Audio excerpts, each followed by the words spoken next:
Tommy, we breathe. Firstly, what a game of hurling.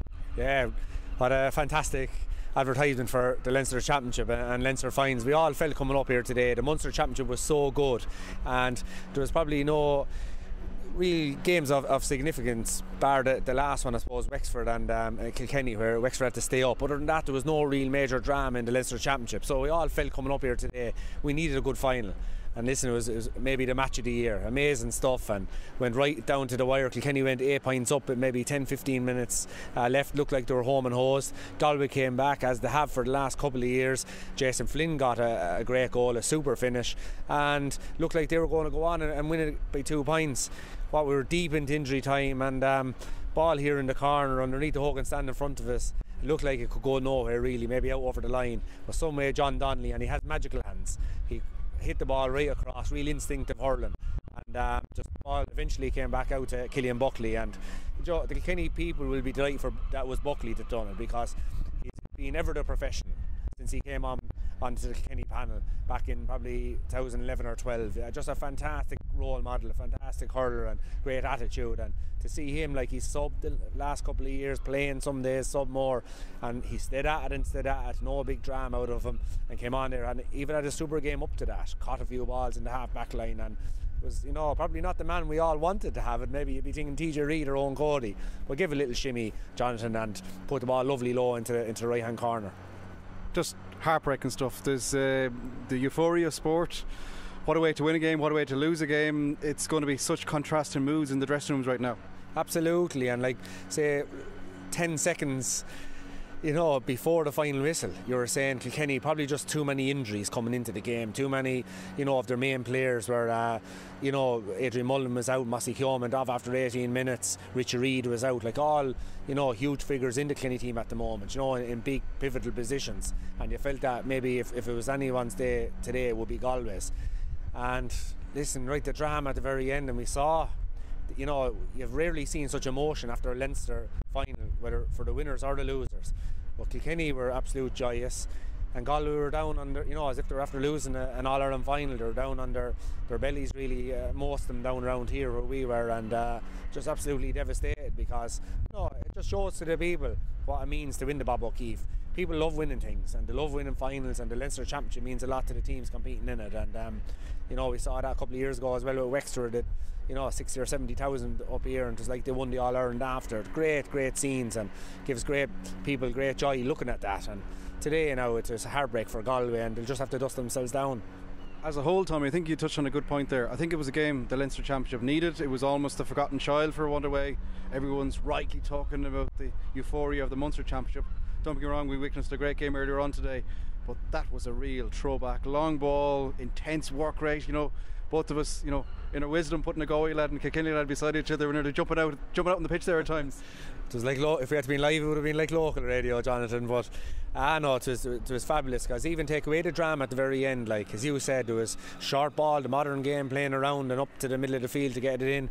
Then most of the time then it was get the ball in and let's win it, because it was mainly, both teams mainly had kind of one-on-one inside. Galway definitely played with one in the full forward line, and which led to, it was high risk, I suppose, for Kilkenny, and we seen it at the end. Kevin Cooney was all on his own, very, very difficult to defend, and Tommy Walsh did very well to keep him out. Well, Kevin got 1 or 2 scores, and I suppose if you're looking back on the moments of the game, the goals were key. Starting with Mossy's goal straight away, like we were on, would he be playing, would he not? Came on, scored a goal straight away at the start.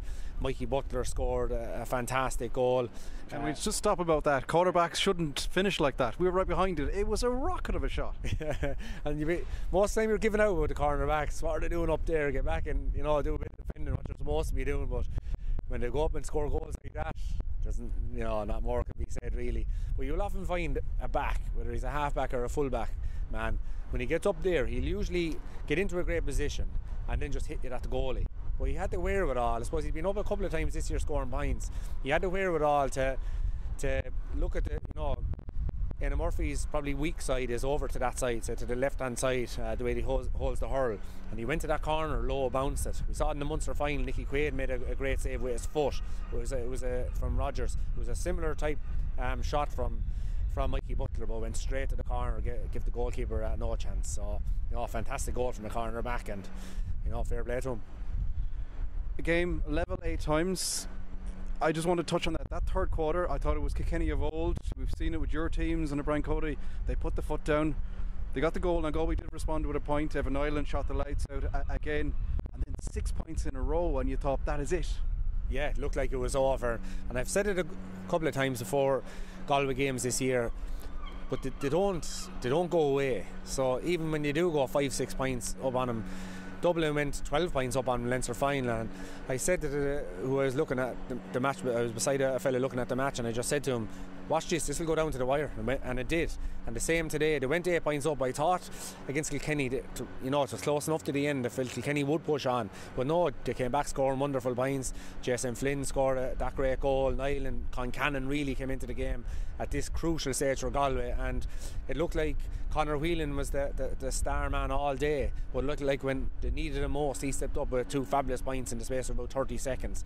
He scored, I'd say, 1-5 here today in total from play. He was magnificent, and it just looked like they'd done enough, and what probably will please them most is the young players stood up.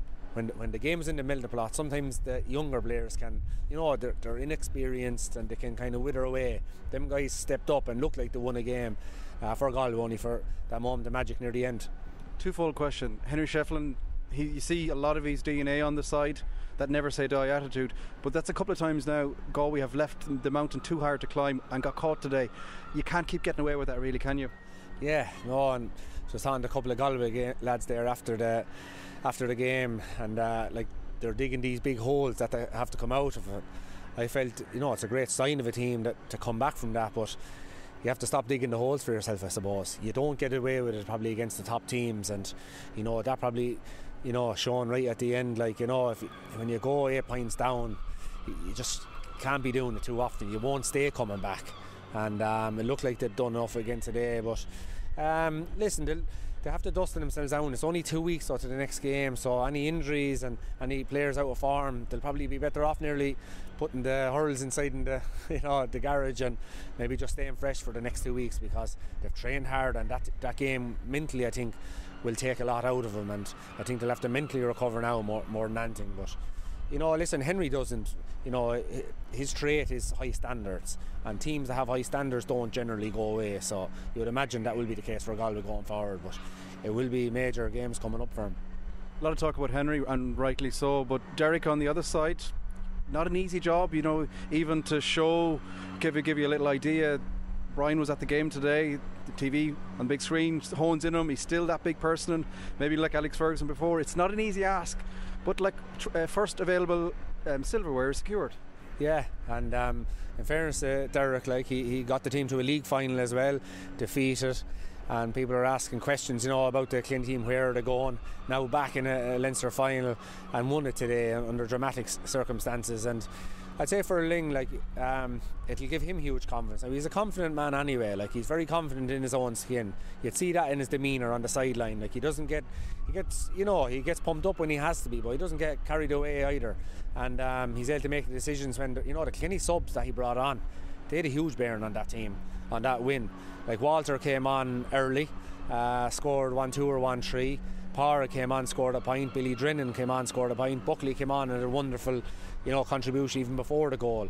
So he obviously has, a good head on the sideline too. He's able to stay calm when there's chaos all around him, and it'll give him huge confidence. But he is a winner. He has won a lot of titles, both as a selector and as a manager in his own right.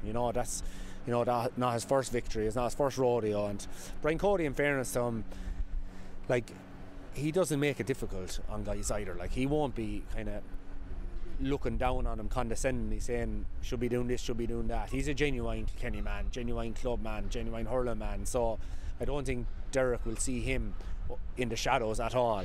More a support figure, I'd say, than anything. Lastly, dare I suggest, although it is the fourth Leinster title in a row, I don't think there'll be too many bonfires out tonight down in Kilkenny. Maybe you're smiling there, but now this challenge now. We talked about the standard of Munster. Kilkenny probably have to go and match that level now. Yeah, and they'll celebrate, I would imagine, tonight anyway, because they're 4 weeks off till the next game, which is a huge plus. Generally, they have good training games as well, so the 4 week break won't they won't mind that too much. I'd say semi-final, they're going to avoid Limerick now, which is huge. So it depends on who comes out of the other side. Like you'd imagine it's going to be Clare. I think they were saying we'll either play Dublin or Carlow, and the winners of that then. So that'd be a 50-50 game if ever there was one. So they will bump it up, but I think they have a great chance of getting to an All-Ireland final.